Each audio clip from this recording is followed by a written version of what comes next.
اللہ تعالیٰ جب تہجد میں دعا قبول کرنے لگتا ہے تو کچھ خاص نشانیاں ظاہر ہونے لگتی ہیں۔ یاد رکھو، اللہ آپ کی دعا تہجد میں قبول کرنے والا ہوگا تو آپ کو محسوس ہوگا کہ آپ کا اللہ سے تعلق مضبوط ہو گیا ہے اور آپ کے حالات میں بہتری آنے لگتی ہے۔ تہجد کیا ہے؟ یہ وہ نماز ہے جو ہم پر فرض نہیں کی گئی، تو پھر اس کا اجر اتنا کیوں ہے؟ آپ نے کبھی یہ سوچا ہے اس کا اجر اس لیے ہے کیونکہ اس کا پیغام نہیں آتا، اس کے لیے خود اٹھا جاتا ہے۔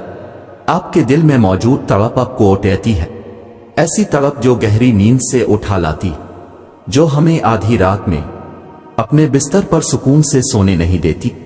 اور اس تڑپ کے ساتھ جب بندہ اپنے رب کے حضور اپنی پیشانی زمین پر رکھتا ہے تو اس کا وہ سجدہ اسے فرش سے عرش پر لے جاتا ہے۔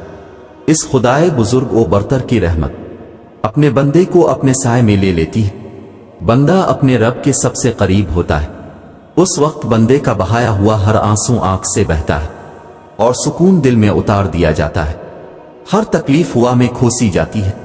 اس وقت رب اتنا قریب محسوس ہوتا ہے کہ لگتا ہے بس وہ ہمیں ہی سن رہا ہے۔ وہ ہمارے اندر ایک ایسا یقین پیدا کر دیتا ہے کہ اس نے ہماری مانگی ہر دعا کو قبول کر لیا ہے اور ہماری ہر خواہش کو صحیح وقت پر پورا کر دے گا۔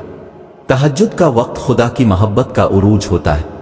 تہجد بہت خاص ہوتی ہے، بہت خاص۔ تہجد اللہ کی طرف سے ہمارے لیے ایک ایسا بند دروازہ ہے جو صرف تہجد کی عبادت سے ہی کھلتا ہے۔ یہ دروازہ صرف ان لوگوں کے نصیب میں ہوتا ہے جو واقعی اللہ کے قریب ہوتے ہیں، اور سب سے بڑھ کر اللہ خود انہیں تہجد کی طرف لاتا ہے۔ رہتا تو وہ خدا ہر طرف ہے، پر تہجد میں خاص سیاہ کالی چادر کے پیچھے رات کی اندھیری میں صرف وہی لوگ اللہ کو دیکھ پاتے ہیں جس نے اللہ سے بے پناہ محبت کی ہو۔ اس وقت اللہ اور آپ کے درمیان ہونے والی گفتگو، آنسوں سے بھری ہچکیاں، دل میں کی گئی باتوں کی آوازیں صرف اللہ کے سوا اور کوئی نہیں سن پاتا۔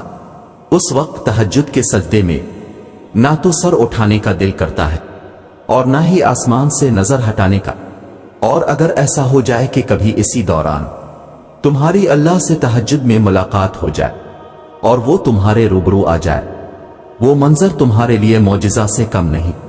تہجد پڑھنے والوں کے لیے معجزے غیب سے اتارے جاتے ہیں۔ رات کی تاریکیوں میں جب کوئی شدت سے اللہ کو پکارتا ہے تو سارے عرش والے اس کی جانب متوجہ ہو جاتے ہیں۔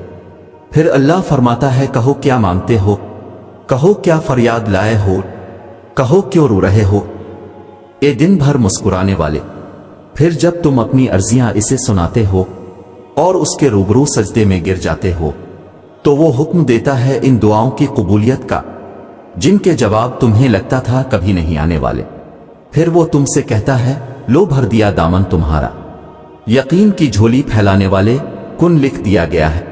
اب میں تمہارے نصیب میں مان گیا ہوں، میں مان گیا ہوں تم سے، مجھ کو منانے والے۔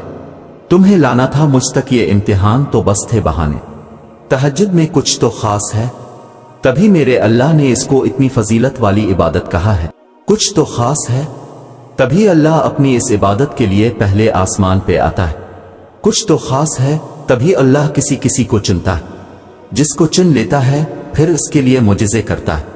تمہارا تہجد تک آنا ہی تمہاری دعوی کی قبولیت کی سب سے بڑی نشانی ہے، پھر تم کیوں اس کی دیری کو اس کا انکار سمجھتے ہو؟ تہجد اللہ کی طرف سے دعوت نامہ ہے۔ جب اللہ کو کسی سے ملاقات کرنی ہو اور بات کرنی ہو تو وہ اسے تہجد کی لگن لگا دیتا ہے۔ جب یہ سارا جہاں خاموش ہوتا ہے، پھر رات کی تاریکی کے اس عالم میں خدا اپنے بندے سے ہم کلام ہوتا ہے، اور تب یوں محسوس ہوتا ہے جیسے شارک کی حدوں کو توڑے ہوئے وہ رب ہم میں سما گیا ہے، اور محبت کی کیفیت دوڑنے لگتی ہے۔ پھر میرا رب فرماتا ہے، مانگ مجھ سے میرے بندے، تو نے جو مانگا میں نے دیا تجھے، مگر تب اللہ کے سوا کسی کی طلب ہی نہیں رہتی، اور پھر طلب اللہ کی ہو اور وہ نہ ملے، ایسا تو ممکن ہی نہیں۔ تہجد کا آغاز انسان سے تو ہو سکتا ہے، مگر اختتام صرف اللہ ہے۔ دل میں اوٹیتی ہوئی مسلسل تکلیف جب رات بھر جگائے رکھتی ہے تو روح کی بے چینی اللہ کے روبرو لا کر کھڑا کر دیتی ہے۔ پھر کچھ درد سنایا جاتا ہے، اور دعا کے لیے بے جان ہاتھوں کو اٹھایا جاتا ہے۔ جب سارا غبار باہر نکل آتا ہے تو سکون کی عجیب سی کیفیت طاری ہو جاتی ہے، جیسے سارے داکے کسی نے اپنے اندر جذب کر کے روح کو آزاد کر دیا ہو۔ اللہ سے کی گئی وہ ایک ملاقات، وہ ایک گفتگو ساری الجھنیں سلجھا دیتی ہے۔ پھر مجازی ڈاکے نہیں بلکہ حقیقی محبت سونے نہیں دیتی، پھر رات کی نیند اچھی نہیں لگتی، پھر بس اللہ سے ملنے کی طلب رہتی ہے، پھر دنیا کی خواہشیں ختم ہو جاتی ہیں اور عرش والے کی لت لگ جاتی ہے۔